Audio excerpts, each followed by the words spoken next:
ছোট্ট একটি কথা আপনাদের সামনে এবার বলি। বাবরি মসজিদ, কালকে থানবিল বানাবে যে বাবরি মসজিদের কথা বলে ছিলে দিয়েছে একদম। একটা ইউটিউবারকে যদি দেখতে পাই তো কেস করে দম ছাড়িয়ে দেবে। বাবরি মসজিদ চলে গেল। মসজিদের পূর্বের ইতিহাস কি ছিল আমি জানি না, তবে চলে গেল। বেশ ঠিক আছে, গেল। যতটা দুঃখিত আমি আপনি, অতটা দুঃখিত আমিও। আমার মুসলমানের রক্ত আছে, আমার বুকে মুসলমানের রক্ত আছে। যতটা কষ্ট আপনার হচ্ছে অতটা কষ্ট আমার হচ্ছে। তো একবার নিজেদের ভুলটা দেখি তো, কেন গেল, কেন গেল, কেন গেল? বাবরি মসজিদটা আমার এখান থেকে কিছু না হলেও 1700 কিলো দূরে। 1700 কিলো দূরে কেন, 17 লাখ যদি দূরেও হয় তাও কলিজাটা শিখানো আছে। রাজুলুন কালবুহু মুআল্লাকুন বিল ফিল মাসাজিদি।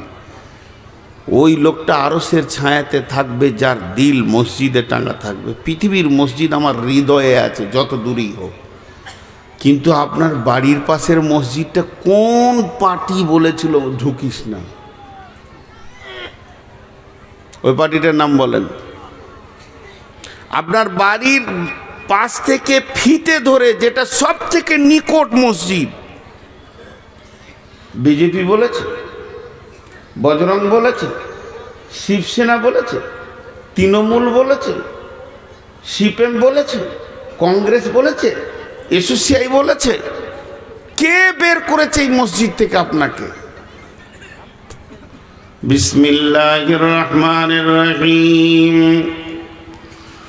قل إن كان آباؤكم وأبناؤكم وإخوانكم وأزواجكم وعشيرتكم وأموال اقترفتموها وتجارة تخشون كسادها ومساكن ترضونها أحب إليكم من الله ورسوله وجهاد في سبيله فتربصوا حتى يأتي الله بأمره والله لا يهدي القوم الفاسقين।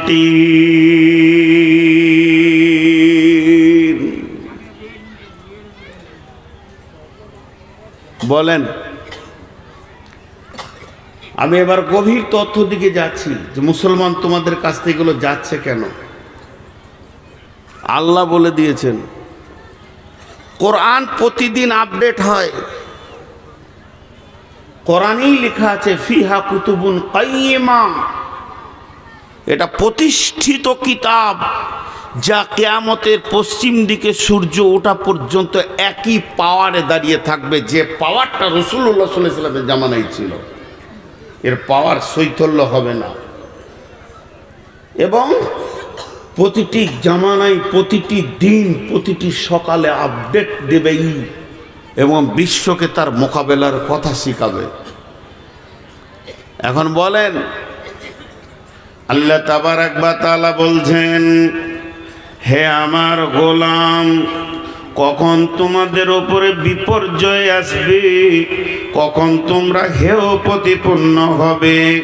রাসূলুল্লাহ সাল্লাল্লাহু আলাইহি ওয়াসাল্লাম বলছেন, এই উম্মতের বিপর্যয় হচ্ছে পৃথিবীর বাদশাকে, প্রশাসনকে, প্রধানমন্ত্রীকে তাদের বিরুদ্ধে বানিয়ে দেওয়া হবে।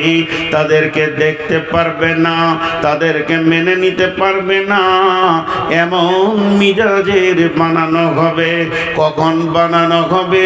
আল্লাহ তাবারাক ওয়া তাআলার রাসূল বলছেন, ওয়া ইয়াকা ওয়াল মাসিয়া ফা ইন্না বিল মাসিয়াতি হালুন সাখাতুল্লাহ ওয়া ইয়াকা ওয়াল মাসিয়া ফা ইন্না বিল মাসিয়াতি হাল্লুন সাখাতুল্লাহে। যে এলাকায়, যে বস্তিতে, যে গ্রামে, যে টলাতে, যে পাড়াতে, যে জেলাতে, থানাতে, দেশে আল্লাহর নাফরমানি প্রকাশ্যভাবে চলবে, সদর রাস্তাতে, রাজপথে জুয়ো চলবে, তাস চলবে, লুডু চলবে, দাবা চলবে, বেশ্যা নাচবে, লুচ্চা নাচবে, রান্ডিগিরি চলবে, মদ চলবে, সুদে অহরহ লেগে যাবে, আমার উম্মত এইগুলো নিয়ে মাতোয়ারা হয়ে যাবে। তখনই আল্লাহর মদদ তাদের কাছ থেকে চলে যাবে। আল্লাহর সাহায্যের হাতটা আল্লাহ গুটিয়ে নেবেন। আর আল্লাহ নিজেই বলেছেন, হাত্তা ইয়াতি আল্লাহু বিআমরিহি, অতক্ষণ পর্যন্ত, যতক্ষণ পর্যন্ত আল্লাহর হুকুম না এসেছে। ওয়াল্লাহু লা ইয়াহদিল কওমাল ফাসিকিন, আল্লাহ এই ফাসিক বেঈমানদেরকে হেদায়েতের রাস্তা দেন না।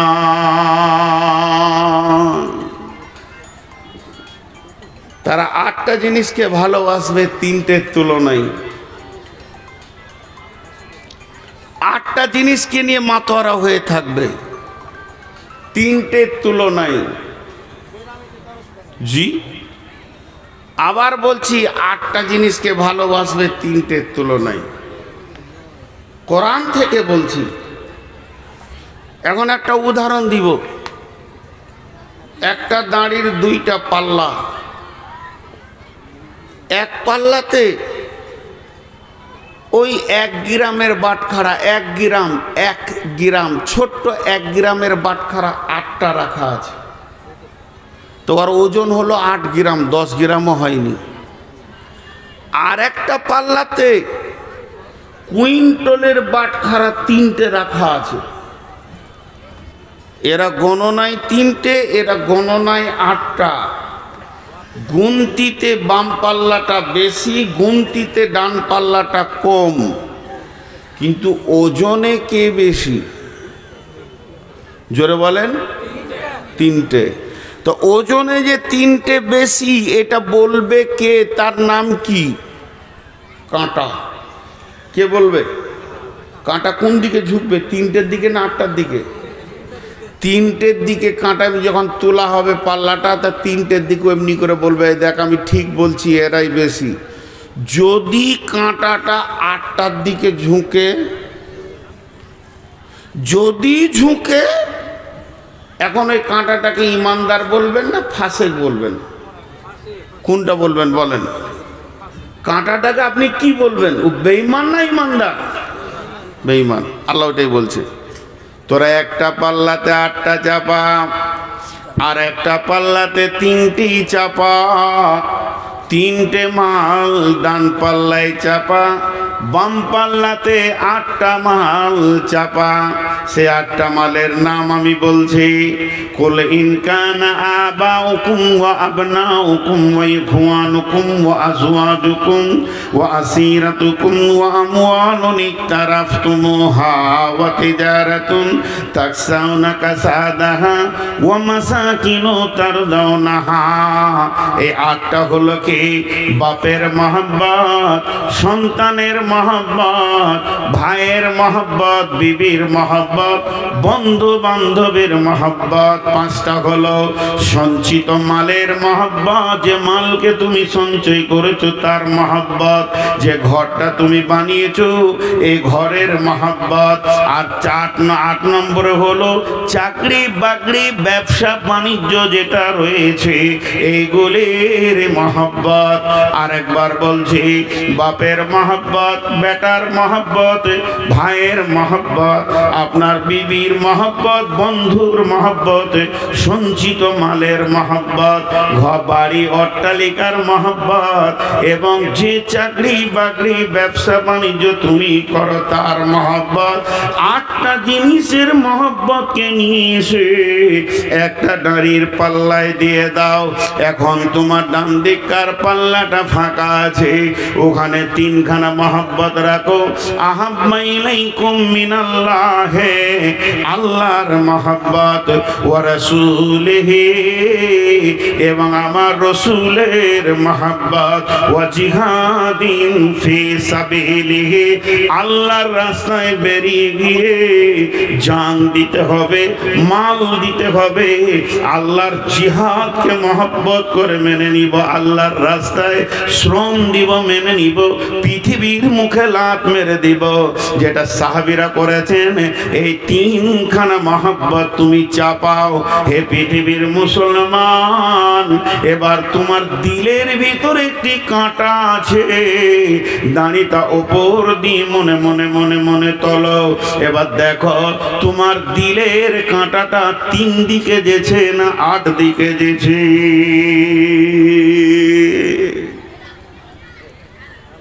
বিচার নিজের নিজের করেন। দিলের কাঁটাটা 8 দিকে যেছে না 3 দিকে যেছে? সবাই নিজের বিচার করব সাহাবীদের মতো, এবং হক কথা বলবো, জিভ দিয়ে মিথ্যা কথা বলবো না। আমাদের মহব্বত 8-এ বেশি না 3-এ বেশি? কথা বলে না? যারা 8-এ বলছেন কে কে বলছেন বলেন তো? 8-এ কে কে বলছেন? সবাই 8-এর দিকে আছি, হক কথা বলেছে, সত্য কথা বলেছে। 3-এর দিকে মহব্বত এক্ষুনি পরীক্ষা করব। আজকে চিন্তামণি গ্রামে 28 থেকে 30টা বিল্ডিং আছে, মসজিদটা এতিমখানা হয়ে আছে। ওদের যদি মহব্বত আল্লাহর ঘরে বেশি হতো তাহলে ওটা এতিমখানা থাকতো না। রসুলের ওপরে মহব্বত থাকলে এটা ইউনিভার্সিটি হতো। মিশন বলে যে একটা স্কুল আজ থেকে 20 বছর আগে ছিল না, 25 বছর আগে, 30 বছর আগে ছিল না। জন্ম নিল কিছুদিন আল আমিন মিশন, পৃথিবীকে মিশন শিখালো, জন্ম নিল। এক একটা মিশন তত্তর করে ওপর দিকে উঠছে, আর লাখ লাখ টাকা গোপনে ছেলেটা ভর্তি করলেন, 50,000 60,000 ডোনেশন দিচ্ছে। আর 70 বছরের মাদ্রাসা পি পি পি করছে। আপনি বললে হবে যে আমার এটার উপরে মহব্বত বেশি? রসুলের উপরে মহব্বত। একবার গালের মাফলারটা সরান, দেখি এখানে কটা ইমানদার আছে। সরান গালের মাফলারটা। মিথ্যা কথা, মিথ্যা কথা, মিথ্যা কথা। জি, এখানে 2টো ফ্যান আছে, ওইখানে ফ্যান 2টা ঘুরছে, পরপর পর করে ঘুরছে। রেগুলেটরটা আমার হাতে, আমি ডান দিক কাটা এমনি করে বাড়াচ্ছি আর বাঁ দিক কাটা কমাচ্ছি। বাঁ দিককার ফ্যানের শক্তি কমবে হাওয়ার, ডান দিককার শক্তি বাড়বে। আবার বাঁ দিক কাটা বাড়াচ্ছি, ডান দিক কাটা কমাচ্ছি। তো সারা পৃথিবীর সমস্ত শক্তির কন্ট্রোলার কে? আল্লাহ। এখন ইমিগ্রেশন যে এয়ারপোর্টে হয়, একটা দরজা আছে কম্পিউটার লাগানো, আর সেখানে সফটওয়্যার দেওয়া আছে কোন কোন মাল গেলে তুই সাউন্ডটা আলাদা করবি, কোন কোন মাল গেলে, আর কোন মালটা না থাকলে সাউন্ডটা করিস না। জি, তো জেদ্দা এয়ারপোর্টে আমাদেরকে বললো ঘড়ি, জুতা, মোবাইল সব ভরে দেন ব্যাগে, দিয়ে ওইদিকে পার করে দিলে। এবার তুমি খালি এসো। খালি দিয়েছি কিন্তু ঘড়িটা খুলতে ভুলে গেছি, জুব্বার ভিতরে আছে। তো জটা লোক পেরোচ্ছে, টিক ঠিক চলে যা। আমি যেছি টিক টিক টিক টিক টিক টিক টিক, মানে ধর ওর কাছে যেটা নেই যাওয়ার নয় সেটা নিয়ে যাচ্ছে। তো এখন যদি একটা কোরআনের দরজা করা যায়, যেদিকে ঢুকলে বলে দেবে এটা মুসলমান আর এটা ফাসেক, এটা মুসলমান এটা ফাসেক, কজন মুসলমান হয়ে পেরোতে পারবো ওই দরজায় বলেন? প্রথম নম্বর আমি বলছি আল্লাহর কসম, আমি আগে ধরা খাবো যেটা মুনাফিক মাল, সাইডে কর, এটা পার হবে না। এই মার আমাদের উপরে যে এসেছে, জুলুম যে আমাদের উপরে এসেছে, এটা কোনো রাজনৈতিক দলকে এবং কোনো ধর্মীয় দল, হিন্দু, খ্রিস্টান, জৈন, বৌদ্ধকে দোষ দেবেন না। ইস ঘর মে আগ লাগি হ্যায় ঘর হি কি চিরাগ সে। যে শক্তি রসুল দিয়ে গেছিলেন, যে মডেলের মাল তৈরি করে পৃথিবী থেকে চলে গেছিলেন, সেই শক্তি সেই মাল আর নাই। খালি নামটা মুসলমান, আধার কার্ডে মুসলমান, ভোটার কার্ডে মুসলমান, পাসপোর্টে মুসলমান, ভোটার লিস্টে মুসলমান, কিন্তু মসজিদের খাতাতে মুসলমান উল্লই। জি, মসজিদের খাতাতে মুসলমান নয়। একজনার তাহাজ্জুদের নামাজ পড়তো রেগুলার, এত তাহাজ্জুদ পড়নেওয়ালা ছিল, সপ্তাহে কোরআন খতম করতেন, এত কোরআন পড়নেওয়ালা ছিলেন, এত জিকির করনেওয়ালা ছিলেন যে মসজিদে 24 ঘন্টার মধ্যে বেশিরভাগ ঘন্টা কাটিয়ে দিতেন। ইমাম সাহেবকেও ভোরে উঠিয়ে দিতেন, ওস্তাদ উঠেন, টাইম হয়ে গেছে, আজান হয়ে গেছে। ইমাম সাহেবও জানতেন যে ওই লোক আমাকে উঠাবে। সেই লোকের একটা দোকান ছিল, এখন 4খানা দোকান হয়ে গেছে ওই একটাকে নিয়ে, আরো 3টে বেড়েছে। জুমা পর্যন্ত বাদ, জুমাতেও আসতে পারে না। জুমা তার তেলাওয়াত তো দূরের কথা, জিকির তো দূরের কথা, রাতে ওঠা তো দূরের কথা, জুমাতেও আসতে পারে না। তাবলীগ জামাত এসছে ওই গ্রামে, তো আমির সাহেব গাছতে বেরিয়েছে, তো ইমাম সাহেব ওর কানে বলছে, হুজুর ওই যে আব্দুল লতিফ ভাইয়ের দোকানটায় আপনি যাবেন তো, উনি তাহাজ্জুদ পড়তেন, এখন জুমা পড়ে না। ওর দোকানের সামনে সব জামাতের লোকটি কিনে দাঁড়িয়ে বলছে, আসসালামু আলাইকুম আব্দুল লতিফ ভাই, আপনি কত ভালো মানুষ ছিলেন, আল্লাহর রহমতে আপনি তাহাজ্জুদ পড়েছেন এই গ্রামে এসে শুনছি, এখন জুমাও যেতে পারছেন না। জি জি জি জি আমির সাহেব, কথাটা খুব সত্য, আসলে এখন দোকান বেশি হয়ে এত ব্যস্ত হয়ে, দোয়া করেন দোয়া করেন দোয়া করেন বলেছে। এবার আমির সাহেব বলছে, হাত তুলে দোয়া করো সব সাথীদেরকে। এই আল্লাহ, আব্দুল লতিফ ভাই তাহাজ্জুদ পড়েছেন, সপ্তাহে কোরআন খতম করেছেন, সারা রাত তোমার দরবারে পড়ে কেঁদেছেন, এইরকম একটা মুসাল্লি মাবুদ গো, এখন এত ব্যস্ত হয়ে গেছে, তখন একটা দোকান ছিল, দোকান চালিয়ে তোমাকে ডেকেছে, এখন 4খানা দোকান হয়েছে, আর তোমাকে ডাকতে পারছে না মাবুদ। আমরা বিদেশি মানুষ, তোমার দরবারে দোয়া করছি, আব্দুল লতিফ ভাইয়ের 3খানা দোকানকে ধ্বংস করে দাও, আবার একটা করে দাও। দাঁড়ান দাঁড়ান আমি স্যার, দোয়াটা আমি স্যার দাঁড়ান, দোয়াটা গোলমাল হয়েছে। কাকে ভালোবাসে? দোকানকে। আমরা যত দোকানকে ঘরের কারণে, ব্যবসার কারণে, বাণিজ্যর কারণে আমার সব ছাড়া যেতে পারে, কিন্তু ওটা ছাড়া যাবে না। আল্লাহ তাবারাক ওয়া তাআলা বলছেন, আমি ওপর থেকে শিশি নিয়ে তোদেরকে দেখছি। এটা আমি উদাহরণ দিচ্ছি, এটা কোন আয়াত নয়, এটা হাদিস নয়। ধরে নেন আল্লাহ আসমান থেকে দেখছেন, দেখছেন কথাটা বড় সত্য, প্রতি নজরেই আমাদের দিকে রয়েছে। আমরা সকালে সূর্য ওঠা থেকে নিয়ে বিবির পেছনে সময় দিলাম, আব্বার পেছনে দিলাম, সন্তানের পেছনে দিলাম, বন্ধুকে নিয়ে আনন্দ করে এলাম, আর ভাইকে দিয়ে আনন্দ করলাম, ছেলেকে নিয়ে মিশনে দিয়ে এলাম, টাকা দিলাম, পয়সা দিলাম, এই করতে করতে সন্ধ্যা হলো। সন্ধ্যাতে এসে আবার মা বাপ ছেলে পিলে ব্যবসা বাণিজ্য হিসাব নিকাশ নিয়ে মাগরিব হলো, এশা হলো, 24টা ঘন্টা রাউন্ড হয়ে গেল। আল্লাহ 10টা মিনিট আমার কাছ থেকে পেল না। আমার চেহারাতে রসুল নাই, ব্যবহারে রসুল নাই। এই করতে করতে একদিন গেল, 2 দিন গেল, 3 দিন গেল, 10 দিন গেল, 20 দিন গেল, 25 দিন গেল, 27 দিন পেরিয়ে গেছে। আর 3টে দিন আছে মাস হতে। এখনো আমার রব এতিমের মতো আমার দিকে তাকিয়ে আছে। আমার গোলাম আমাকে কখন সময় দেবে? আমার নবীর চেহারাটা কখন আনবে? আমার গোলাম কখন আমার দিনকে বাঁচানোর জন্যে দোকানে তালা মারবে, ব্যবসায় তালা মারবে, বাণিজ্যে তালা মারবে, স্কুলে চাকরিতে ছুটি নেবে, মাঠে যাবে না।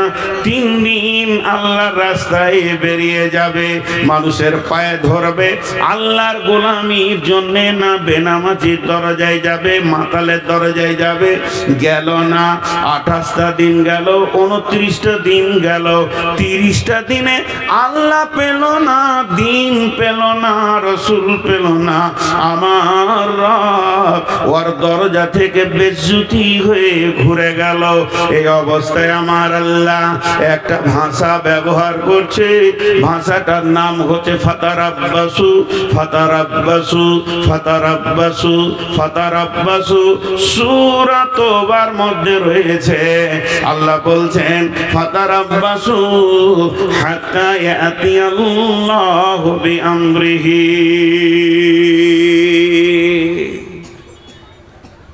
আপনি আমার গালে মারলেন টানে একটা চর, গাল চঞ্চন চঞ্চন করে গেল।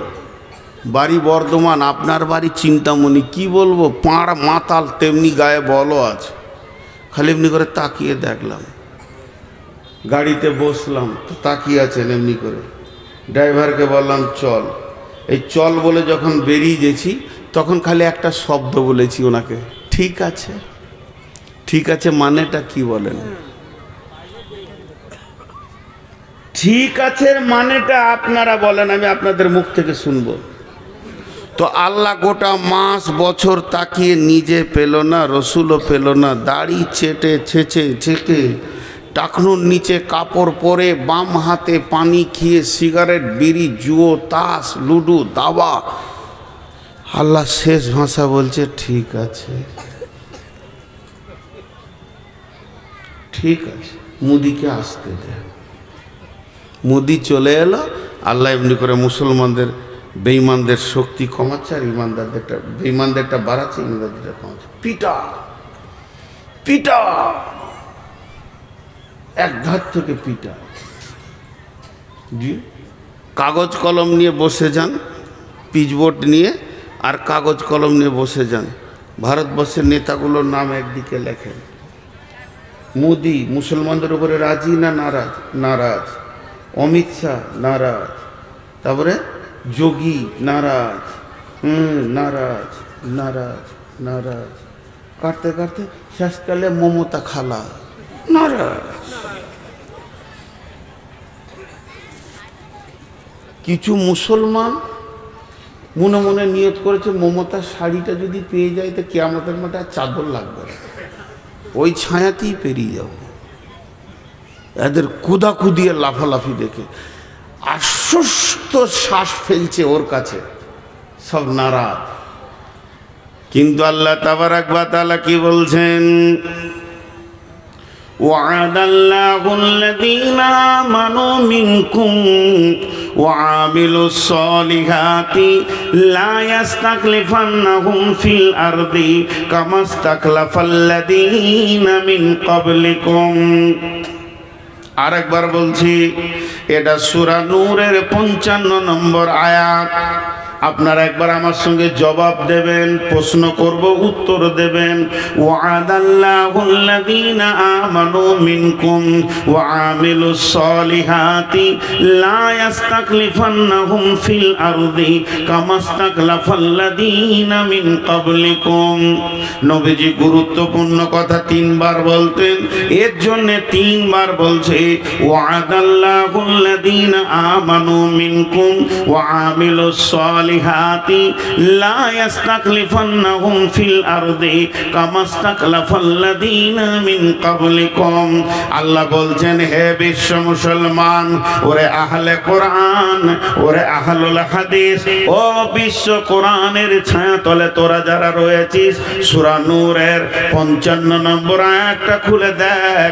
আমি রব তোদের সঙ্গে ওয়াদা করছি, কারো পায়ে হাত দিতে হবে না, কাউকে তেল দিতে হবে না, মোদিকে দিতে হবে না, অমিত শাহকে দিতে হবে না, আদিত্যনাথ যোগীকে দিতে হবে না, যত ভারতবর্ষের নেতা আছে এদের পায়ে তেল দিস না, এদের পেছনে তোরা ঘুরিস না, শুধু একজনকে রাজি কর।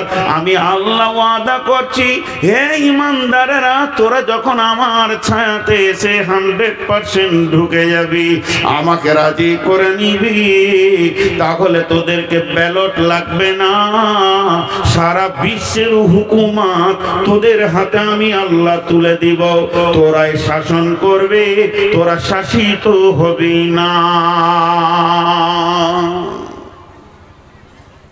আল্লাহ বলছেন খালি আল্লাহকে রাজি করেন, বাস, আর কাউকে নয়। ভারতবর্ষ কাদের হাতে আছে? বিজেপির হাতে, চলে আসবে মুসলিমের হাতে। আল্লাহ রাজি হয়ে গেলে একজনকে রাজি করেন, ধরতে হবে না, আল্লাহ রাজি হয়ে যাবে, সকালবেলায় দেখবেন মুসলিমের হাতে দেশটা। কি করে দেখবেন? তাহলে কি ভোট হলো না? দরকার নাই ব্যালটের, রাতেই মুদিকে ইমানের দিয়ে দেবে আল্লাহ, সকালে দেখবেন মুদি নিজে কালেমা পড়ছে। পারবে আল্লাহ এটা করতে? ঠিক করে বলেন তো, খুব সত্য কথা বলেন। অন্য জাতিদের কথা আমি ছেড়ে দিলাম, তাদের কাছে হালাল হারামের খবর পৌঁছায়নি, ছেড়ে দিলাম। পার্টিকুলার মুসলিমের কথা বলছি। মুসলিম যতগুলো পঞ্চায়েত প্রধান আছে সব আমানতদার আছে, আরে কথা বলে না, লুটেরা। তাহলে এদের হাতে একদিনের জন্য মনে করেন সারা ভারতবর্ষের সমস্ত নেতাগুলোকে তাদের পদ থেকে রিজাইন দিয়ে 100-তে 100 মুসলিম বসিয়ে দেওয়া হলো, ঘোষ বাড়বে না কমবে? বাড়বে। এদের মতো হারামখোর আর কেউ নাই। হাজি, এই যে মসজিদে ইমাম ভাতা চলছে, ইমাম ভাতা নিয়ে আমি ফতোয়া দিচ্ছি না, আমার ফতোয়া দেওয়ার জ্ঞান নাই। ইমাম ভাতা নিয়ে আমি ফতোয়া দিচ্ছি না, নেওয়া যাবে কি যাবে না আমার জ্ঞান নাই, ইলম নাই, ওই পর্যায় পর্যন্ত আমার শিক্ষা নাই। কিন্তু প্রত্যেকটি জেলাতে বা থানাতে ব্লকে একটা করে সর্দার আছে না, ওদের নেতা আছে না ইমাম, ও ঘোষ খেয়েছে কি খেয়েছে না, কেন খেয়েছো? ওর পেছনে যে মসজিদের লোকগুলো নামাজ পড়ছে হবে, অন্য মুফতিকে জিজ্ঞেস করে নেবেন, পাক্কা ঘোষখোর বেঈমান। অন্য একটা ইমাম সাহেব খালি বলছে নামটা চেঞ্জ করে দেন কি মসজিদটা চেঞ্জ করে, 2000 টাকা দেয়, 4000 টাকা দেয়। একটা ইমামের যদি এটা আচরণ হয়, একটা ইমাম আলিম যার কাছে রসুলের হাদিস আছে, তার যদি এটা আচরণ হয়, তা মাতাল পঞ্চায়েত প্রধানের তো হবেই। বলেন, এই জন্য আল্লাহ বলছেন ওয়ামিলুস সলিহাতি, তোরা পরিপূর্ণ ইমানদার হয়ে যা। লা ইয়াস্তাকলিফাল্লাযীনা মিন কাবলিকুম কামাস্তাকলিফাল্লাযীনা মিন কাবলিকুম, যেমন তোদের পূর্বপুরুষেরা ইতিহাস খুঁজতে খুঁজতে উমারের যুগে চলে যা, রসুলের যুগে চলে যা, একজন বাহরাইন বিজয় করেছে, একটা সাহাবী বাহরাইন বিজয় করেছে, 1.5 লক্ষর মোকাবেলায় মাত্র 10,000 সাহাবী গোটা রোম সম্রাটকে হিলিয়ে দিয়েছে, কাঁপিয়ে দিয়েছে। যেদিকেই তারা গেছে জয় জয়াকার, জয় জয়াকার, জয় জয়াকার, যেদিকেই তারা হেঁটেছে জয় জয়াকার। আজকে কেন হচ্ছে না? তোদের ঈমানে ফিউজ লেগেছে।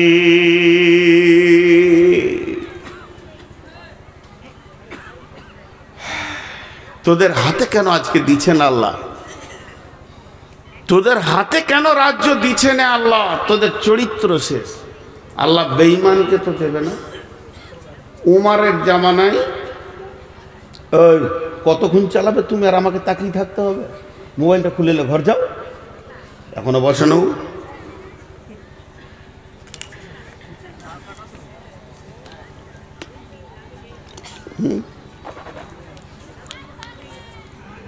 কতক্ষণ? আর 15 মিনিট।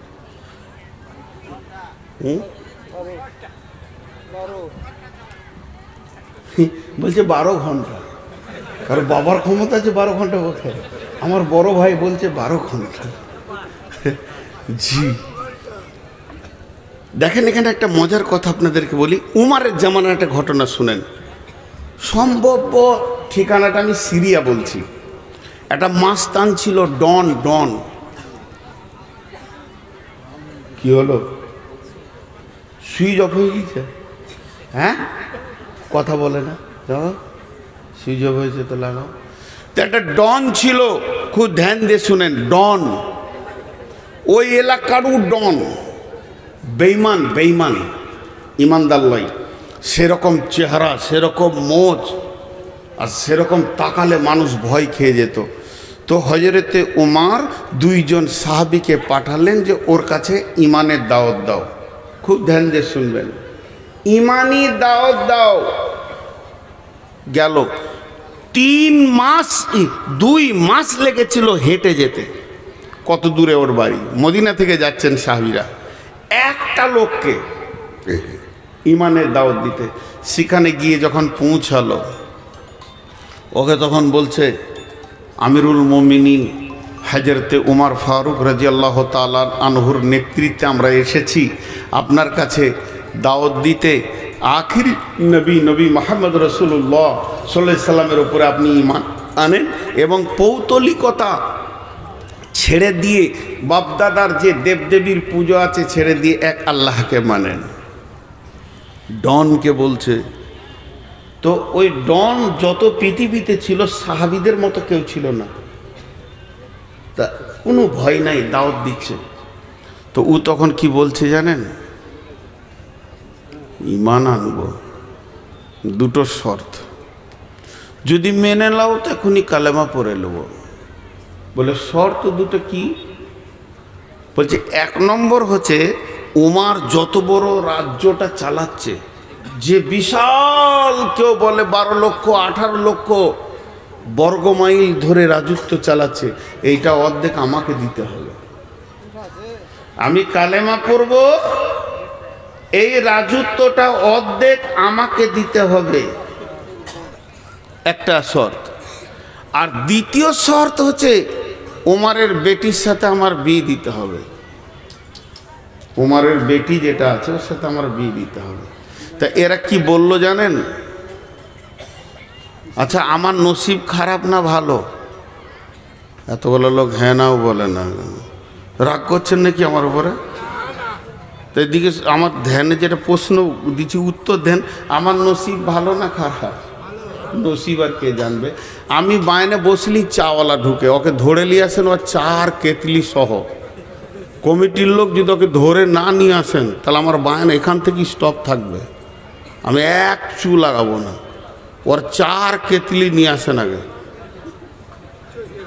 ওর 4 কেতলি নিয়ে আসেন। ওই পাশে কে বসে আছেন ভাই, ওর কেতলি আর চাটা নিয়ে আসেন এখানে, আর ওকে ধরে নিয়ে আসেন। ওই তুই এইদিকে আয়, ওই চাওয়ালা, ওই এদিকে আয় তুই।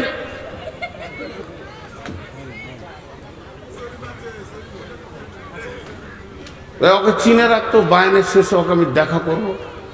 ওর ক কাপ চা বেচার দরকার আছে, ভাঙ এখান থেকে, বহরমপুর যা। লজ্জা শরৎ নয়। তো কটা শর্ত করলেন? দুটো। একটা অর্ধেক রাজত্ব দিতে হবে, আর একটা হলো ওর বেটির সঙ্গে বিয়ে দিতে হবে। এই দুজন এবার কি বলছে দেখেন। বলছে ভাই তুমি যদি কালেমাটা পড়ে লাও, আশহাদু আল্লা ইলাহা ইল্লাল্লাহ ওয়া আশহাদু আন্না মুহাম্মাদান আবদুহু ওয়া রাসূলুহু, এটা যদি পড়ে লাও তো অর্ধেক রাজত্বটা উমারকে বলে ব্যবস্থা করে দিব। কারণ একটা বিশ্বাস, যে লোকটা কালেমা পড়বে তো সঙ্গে সঙ্গে চেঞ্জ হয়ে যাবে। ও হারাম খাবে না, ঘোষ খাবে না, বেইমানি করবে না, সব অটল হয়ে যাবে। তো ওকে রাজ্য দিতে কি অসুবিধা আছে? এইটা দায়িত্ব নিলাম। তো বিয়ের ব্যাপারটা তো ধরেন চয়েসের ব্যাপার আছে, তা ওইটা কি হবে কি জানি, এটা কি হবে কি জানি। তো তুমি থাকো, উমারকে জিজ্ঞেস করে আসি। একজনকে কালেমা পড়াবে তো কত মেহনত। 2 জন বেরিয়ে গেল, উমারের কাছে আবার চলে আসছে। উমার বলছে খবর কি? যার জন্য পাঠিয়েছিলাম খবর কি?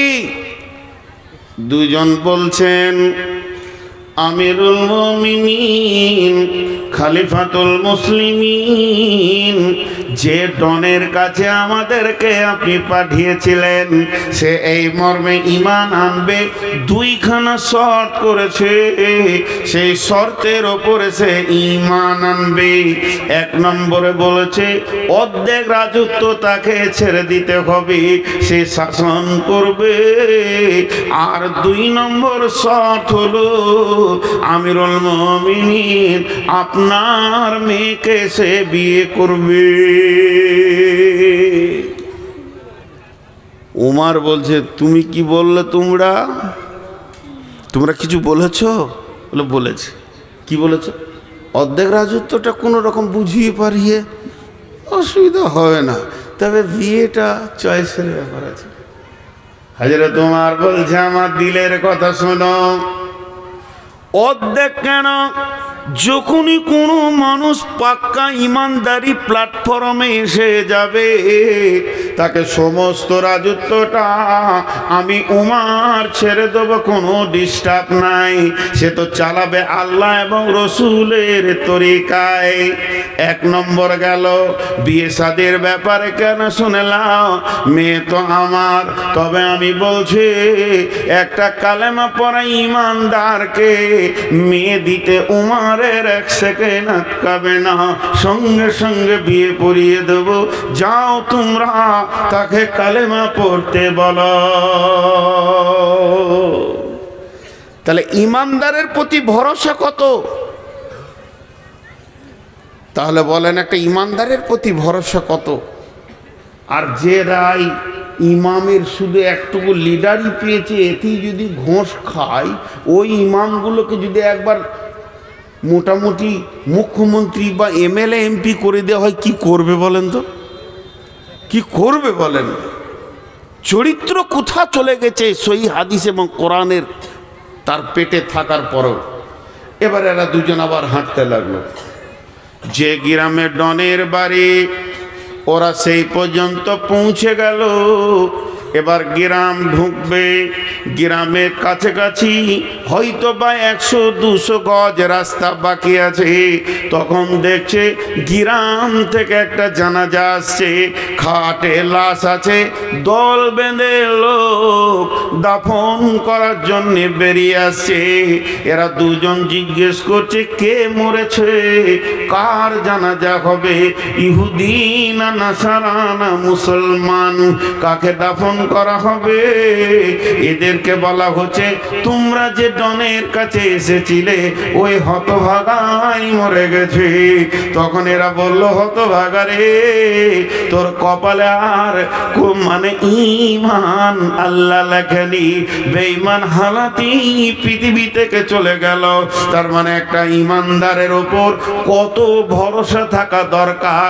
মুসলমান জুয়োতে পাবে এদেরকে বেশি, মুসলমান সুদের ময়দানে এদেরকে বেশি, মুসলমান জেনার ময়দানে রান্ডিখানায় এদেরকে বেশি, যেখানেই বেশ্যাখানা মুসলমানের ছেলে বেশি, অন্য মনে আদা ছেলে পাওয়া যায় না। শুধু তাই নয়, তাসে লুডুতে দাবাতে মদেতে মুসলমান তুমি বেশি। এখন এত বেশি শয়তান গ্রাস করে নিয়েছে, মুসলমানের আসল শক্তিটাই শেষ হয়ে গেছে। আল্লাহর নবী বলছেন আমার উম্মত অহান রোগে ভুগবে। সাহাবীরা প্রশ্ন করলেন মা অহান, ইয়া রাসূলুল্লাহ অহান জিনিসটা কি? নবীজি বললেন হুব্বুদ দুনিয়া কারাহাতিল মত। আমার উম্মতের ভিতরে পৃথিবীর মহব্বত বেড়ে যাবে এবং মত বা আখিরাতকে সে ঘৃণা করবে। তখনই আমার উম্মত দুর্বল হয়ে যাবে, অন্য জাতি এসে লাত মারবে। দলদলেতে পড়েছে হাতি, ব্যাঙে মারছে লাথি। হাতি দলদলেতে পড়ে গেছে আর ব্যাং হাতির মাথায় লাত মেরে চলে গেছে। এমন মুসলমান, এদের অবস্থা, এরা সবকে শেষ করে দিয়েছে। একবার নিজের নফসের দিকে তাকিয়ে দেখি।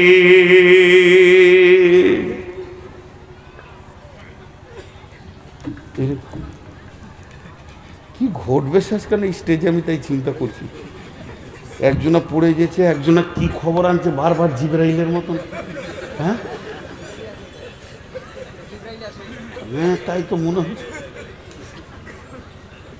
কাজও নাই, সময়ও নাই, অবসরও নাই, খালি মনে হচ্ছে আমার বিরুদ্ধে প্ল্যান চলছে। তাহলে আমাকে বাহিনী করতে ভালো লাগবে? কারো যদি এটা মনে ঢুকে যায় যে আমার বিরুদ্ধে প্ল্যান চলছে, তার ভালো লাগবে বাহিনী করতে? আপনাদের বিরক্ত লাগছে নাকি?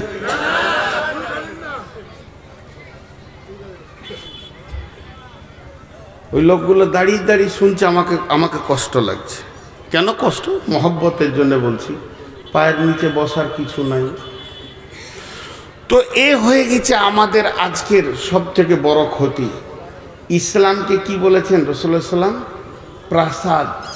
সহি বুখারীর হাদিস। ইসলাম হলো একটা প্রাসাদ। সেই প্রাসাদে যতগুলো ইট লেগেছে, প্রথম ইটটাকে হযরত আদম আলাইহিস সালাম, আর শেষ ইটকে নবী মুহাম্মদ রাসূলুল্লাহ সাল্লাল্লাহু আলাইহি ওয়াসাল্লাম। তার মানে কম বেশি 1.5 লাখ ইট লেগেছে।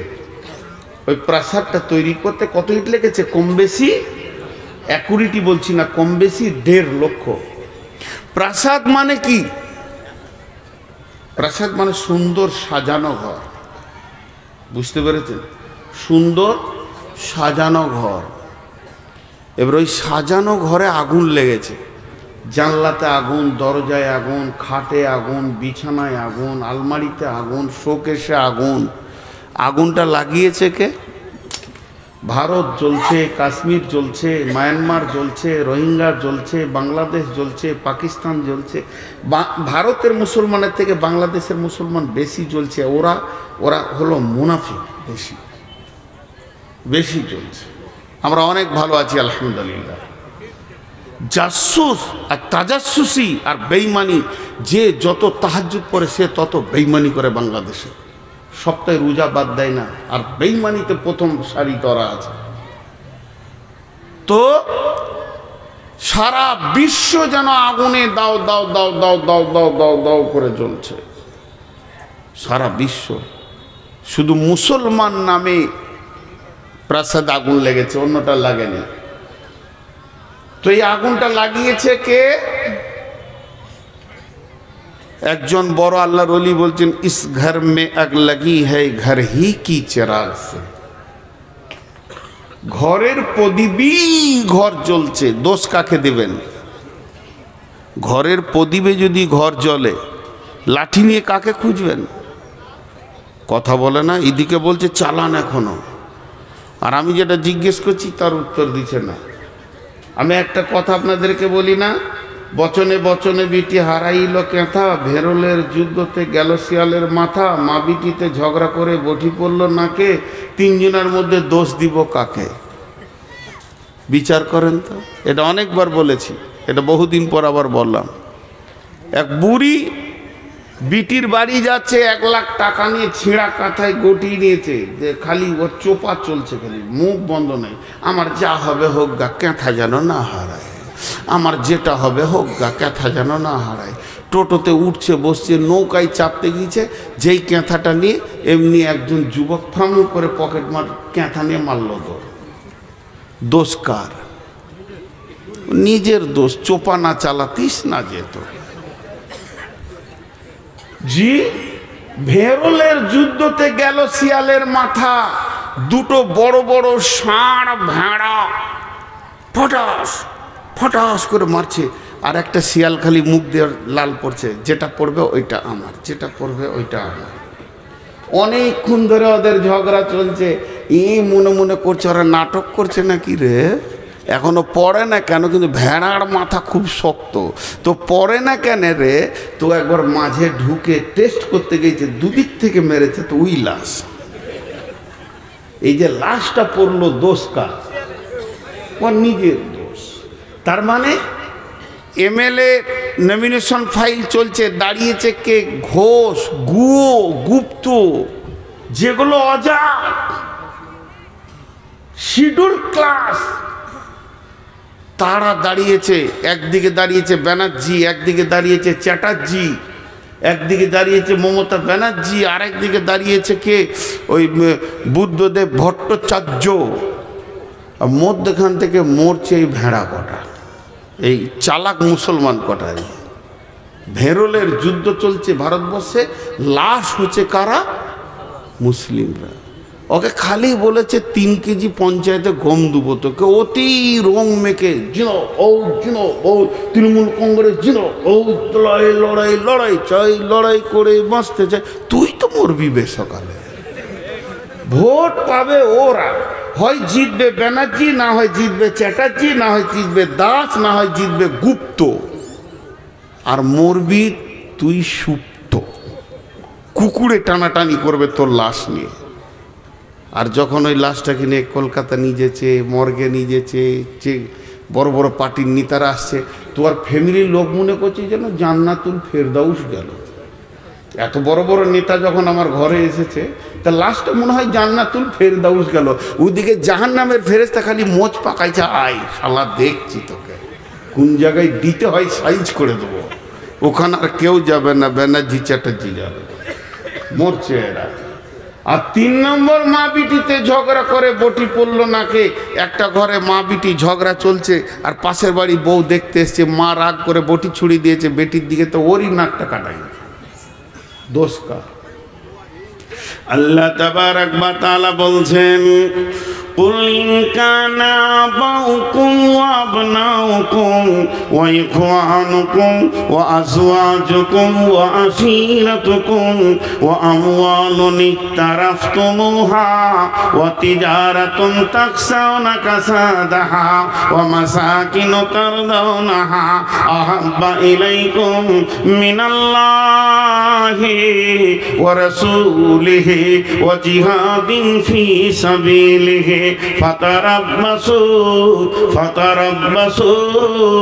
فتربصوا حتى يأتي الله بأمره। অপেক্ষা কর, আল্লাহ রেগে গেছেন। আল্লাহ যেদিন তোদেরকে কেড়ে নেবে, আপনি ইমামের চোখে মুসলমান, মুয়াজ্জিনের চোখে মুসলমান, হাজির চোখে মুসলমান, গাজীর চোখে মুসলমান, কিন্তু আমার রবের চোখে আপনি ফাসিক। আল্লাহ বলছেন, ওয়াল্লাহু লা ইয়াহদিল কওমাল ফাসিকিন। আল্লাহ ফাসিক বেঈমানদেরকে কোনোদিন হেদায়েতের পথ দেবেন না। এটা ছোট্ট সত্য কথা জিজ্ঞেস করব, যদি সত্য সত্য আপনি উত্তর দিতে পারেন তাহলে আলহামদুলিল্লাহ পড়ব। একটা হিন্দু ছেলে আপনার এলাকায় চলাফেরা মুসলমানদের মতো, গোসল করে, পেচ্ছাপ করে, পানি নেয়, মূর্তি ফুর্তি মানে না, ওগুলোর প্রতি ওর ধ্যান ধারণা নাই, ও পুজোকে গুরুত্ব দেয় না, ওইদিকে যায় না। মাঝে মাঝে আপনার সঙ্গে চা খায়, ফুটবল ময়দানে খেলতে যায়, আর মাঝে মাঝে বলে তোদেরই ওইটা ভালো রে, আজান হচ্ছে কত, একসঙ্গে নামাজ পড়ছিস। এখন ওকে আপনি মনে মনে পার্সেন্টেজ করছেন, উফ 80% চলে এসছে এইদিকে, আর একটু হলেই মুসলিম হয়ে যাবে। এই আকাঙ্ক্ষাটা আপনার হবে কি হবে না? 4 জন বলেছেন, সবারই কাছে একবার শুনতে চাইছি, যদি কোনো হিন্দু ছেলে আমাদের ধর্মকে ভালোবাসে, আমাদের চালচলনকে ভালোবাসে, তো আপনার দিল কৌতূহল হবে কি হবে না যে মুসলমান হয়ে যাক?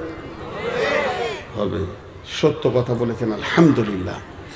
তাহলে একটা হিন্দুর চালচলন মুসলিম দেখলে যদি আপনার এটা মনে হয় আমাদের চালচলন তো হিন্দুদের 16 আনা হয়ে গিয়েছে, তাহলে ওদের মনটা বলবে না যে 2-4 চাবুক লাগাই নিয়ে ঢুকে যাবে সব? ওদের বলাটা কি অন্যায় আছে বলেন? আমাদের বিয়ে শাদী হিন্দুর মতো পোশাক হলো বেঈমানের মতো, চুলের কাটিংয়ে রসুল নাই, খাওয়াতে রসুল নাই, আর টাকনোর নিচে কাপড় শিখানেও রসুল নাই। কথাবার্তা লেনদেন দাদা বৌদি কাকি কাকিমা জেঠু ফুপা ফুপি বেরোচ্ছে না, এখন পিসি মাসি বলতে শুরু করে দিয়েছে। মুসলমান তুমি 95% চলে গেছো, মসজিদও ঢুকো না, অত গুরুত্ব দাও না। একটা ব্যানার্জি ছেলে জানে আমার বন্ধুর নাম কবিরুল ইসলাম, সেই ইসলামের বড় কবিরুল ইসলাম, বড় ইসলাম ওয়ালা তার নাম। তাকে জিজ্ঞেস করছে কবিরুল আজকে জুমার দিন তুই কি করবি? চল না রে ফারাক্কা থেকে ঘুরে আসি, জুমা পরে হবে, অন্যদিন পরে নিলেও হবে। তখন ওই গুপ্তের ছেলেটা আইডিয়া করছে এই জুমার মুখেও মুতে দেয়, পেশাব করে দেয়, এই পেচ্ছাপ করে আমিও পানি নিলাম না, উইও নিল না, এবং আমার টাকনুর নিচে কাপড় ওরও কাপড়। ও 80% আসলে আপনার আমার দিল যদি মনে করে ঢুকে যাক, আমরা 95 কেন 99% হিন্দুত্বকে গ্রহণ করে নিয়েছে, ইহুদি নাসারাকে গ্রহণ করে নিয়েছে। তবে কেন তারা মেহনত করবে না যে আর দু চাবুক লাগাইলেই ঢুকে যাবে? এই জন্য তারাও উঠে পেরে লেগেছে। মুসলমান তুমি তোমার সত্তাকে হারিয়ে দিয়েছো, এর জন্য তুমি কোন ক্লাসের বোঝা যাচ্ছে না। একটা ট্রেনের বগি এই রোডের ওপরে পড়ে আছে, ট্রেনের কামরাটা বগিটা ট্রেনের, চাকাগুলো টায়ার ট্রাকের না ট্রাক্টরের, আবার হেলিকপ্টারের পাখা, প্লেনের ডানা। বলেন গাড়িটার নাম কি? এ গাড়িটার কোনো নাম কেউ খুঁজে পাবে না। বগিটা ট্রেনের মতো, চাকাগুলো ট্রাক্টরের, হেলিকপ্টারের পাখা, প্লেনের ডানা লাগানো থাকলে ও গাড়িটার নামই খুঁজে পাওয়া যাবে না। তো মুসলমানের নামগুলি মুসলমান, চাল চলন হিন্দুর মতো, কথাবার্তা বৌদ্ধর মতো, এবং এদের বিয়ে শাদী ইহুদির মতো, মাথার চুল ইহুদির মতো। এই জাতটার নাম কি কেউ খুঁজে পাবে না। সবাই চাইবে চাবুক লাগা আমাদের দিকে ঢুকিয়ে নি। এই সাহসটা বিশ্ব নবীর সাহাবীর কাছে কেউ করতে পারেনি। অভাব, আব্দুর রহমান ইবনে আউফের অভাব, এ আউফ নয় আব্দুর রহমান সাহাবীটার নাম। অভাব, ঘরে দু একদিন খাবার নাই, অভাব চলছে, ধার করতে গেছে, ঋণ করতে গেছে উমাইয়ার কাছে।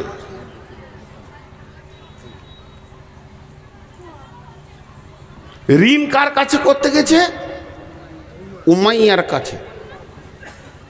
আর উমাইয়া পাকা বেঈমান সুদের ব্যবসায়ী, দেখেন, অথচ ওর আত্মীয়, ই কালেমা পড়েছে ও পড়েনি।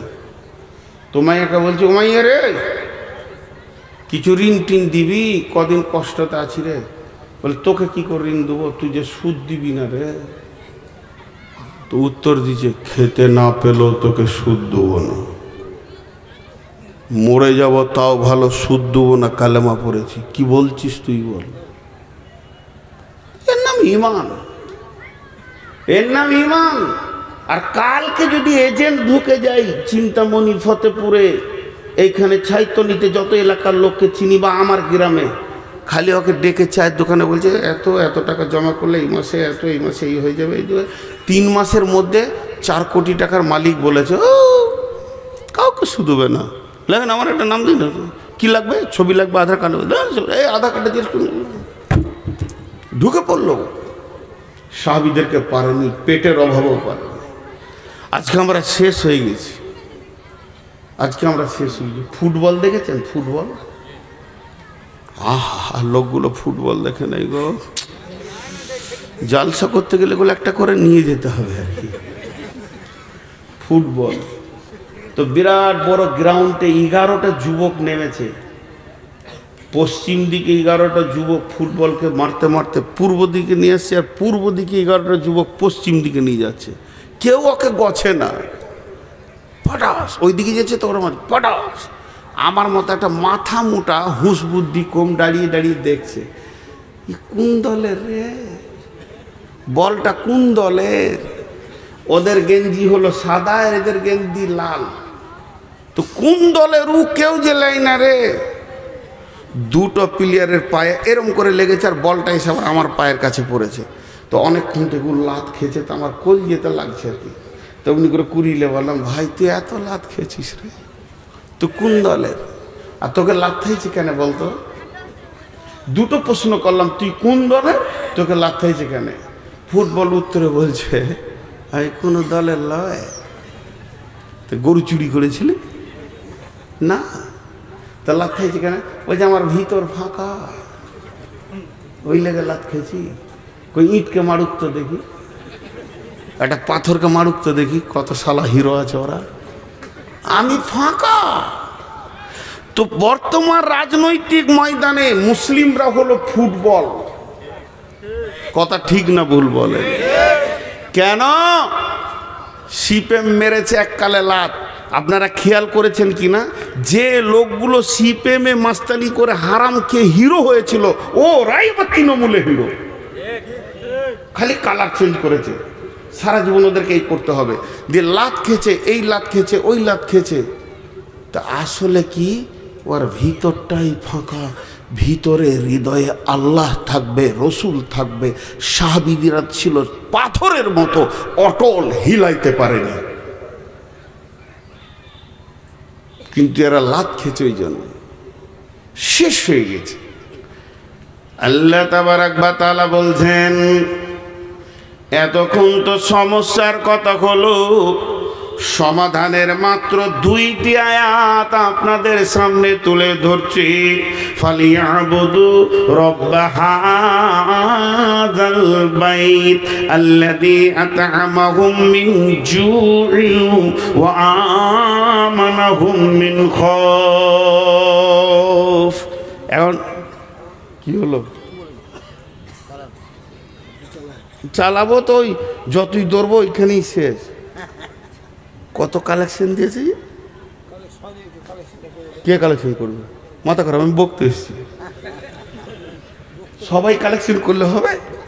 লোকগুলো গরিব হয়ে যাবে না, পকেটে যে কটা আছে সব বেরিয়ে যাবে খামখায়। কেউ দিয়ে না টাকাছি খামখায়। ছোট দুটি সমাধানের আয়াত আপনাদের সামনে তুলে ধরেছি। এই আয়াত দুটি শুনে বাড়ি চলে যাবেন না। আমার পরে বক্তা আছে, যে না কে আছে আমার পরে? আব্দুল জব্বার সাহেব, মাশাআল্লাহ ভালো বক্তা। বিসমিল্লাহির রহমানির রহিম। ফালইয়াবুদু রব্ব হাযাল বাইত। আপনারা চালাক দেখেছেন? সবাই তাকান আমার দিকে। চালাক দেখেছেন? তাড়াতাড়ি বলেন। না দেখেন না, ওই যে উঠে পালাচ্ছে বলে চালাক। তাকান তাকান, তাড়াতাড়ি দেখবেন। তো দেখেন, রসুল বলেছিলেন জান্নাতি দেখেছো? তা আমি তো আর রসুল লই, ওটা বলতে পারবো না, কিন্তু চালাক বলবো। কিন্তু চালাক আসলে লাই। চালাকের 3 জায়গায় পায়খানা, তো ওদের 3 জায়গায় পায়খানা লাগবে। এই যে আদায়ের কথা একটু সাউন্ড ওদের কানে পড়েছে, কেটে পর। কাটলে কি হবে বাপ? হয় মাদ্রাসায় দিছিলে, নাই হসপিটালে দেবে, আল্লাহ লিবে। ঘর যেতে যেতে এত জোরে কাশবে, আম গাছে মাথা ঠুকে যাবে, এখানে 4টা সেলাই হবে, হসপিটালে 3 মাস পড়ে থাকবে, সব পিঁড়ে রস বের করে নিবে আল্লাহ। দেখেছেন? আর আমার সঙ্গে কথা বলে না। আখ পিড়া আখের রস বার করা মেশিন দেখেছেন? কটা চাকা থাকে? 3টে থাকে। 3টে থাকে। যেগুলো রাস্তাঘাটে বের করে বড়গুলো 3টে থাকে। কয়টা? 3টে এক মাপের, 3 মাপের। কেন বলেন দেখিন? কুসরও ছোট বড় আছে। কুসর হচ্ছে কয় মাসের ফসল? 11 মাস। ধান 3 মাস, সব কিছু 1 মাস 2 মাস 3 মাস। তো কুসরকে 11 মাস চাষি ভালোবাসছে, ওকে বাঁধছে, যত্ন করছে। আর পাশে ধান কেটে নিলে, গম কেটে নিলে, আলু তুলে নিলে, পেঁয়াজ ওষুধ উঠে গেল। কুসর মনে মনে ভাবছে যে আমি চাষির বড় জামাই। ওকে পানি দিচ্ছে, খোল দিচ্ছে যে আরো মোটা হয়। যত মোটা হচ্ছে কুসর ভাবছে যে আমার শরীর স্বাস্থ্য ভালোই আছে, চাষি মনে হয় খুশি। কিন্তু চাষি খুশি অন্য কারণে, রস বার করবে। বার ও সারা বছরের জামাইগিরি বের করে দেবে, একবার মেশিনে ভরবে তো এক ফুটা ওই দিকে নিয়ে যেতে দিবে না। বার কর রস, তারপরে যা, জমিতে তুই ছিলি। তো আল্লাহর জমিনে কুশর পিরা মেশিন 3টে আছে, কোর্ট, হসপিটাল আর মাদ্রাসা। মাদ্রাসায় না, কোর্ট, হসপিটাল আর থানা। মাদ্রাসায় যদি দিবি ওটা জমা, আর না দিবি পিড়ে বের করে নিব। তুই এইখান থেকে উঠে পালাবি, ঢালাইয়ের রাস্তায় উবর হয়ে পড়বি, নাকে 4খানা সেলাই করে হাসপাতালে বার করবো 22,000 টাকা। তো যান, উঠে যান, এবার যান। কে যাবেন? যান। ওই চালাক 3টে গেল, খবর নেবেন কালকে হাসপাতাল আছে ওরা। যান। হ্যাঁ, মুসাকাল্লা কাবু করেছে, দিবি তা দে, আর না হয় মেশিনে বার কর। একজনা নিয়ে যেতে পারেনি টাকা, আর নিয়ে যেতে পারবে না। চ্যালেঞ্জ, আল্লাহ মেশিন কিনতে রেখে দিয়েছে টাকা বের করার। তো আমি যে কথা আপনাদের সামনে বলছিলাম, আল্লাহ কি বলছেন, যে তোদেরকে বেশি দৌড়তে হবে না, তৃণমূল, কংগ্রেস আর সিপিএম এগুলো ওগুলোর কাছে দৌড়িস না। এই কদিন আগে রাহুল এসেছিল না, আর আমি সেদিনে এমন জামে পড়ে গেছি, আর আমাকে নিয়ে যাচ্ছে নুরুল হুদা। রাহুলকে দেখে এত খুশি কিছু যুবক, মনে হচ্ছে স্বয়ং জিবরাইলকে দেখছে। হ্যাঁ, আর ওর বাপ হয় ওইটা, লাফিয়ে কুদে শেষ হয়ে গেল। আরে হারামখোর, তুই অতটা খুশি আল্লাহ কিনে হস না। জি, একটা রাহুল এসছে, কত খুশি। এর থেকে বড় খুশি আমার রব কিয়ামতের মাঠে বলবে, এসেছি রে তোদেরকে দেখা করতে।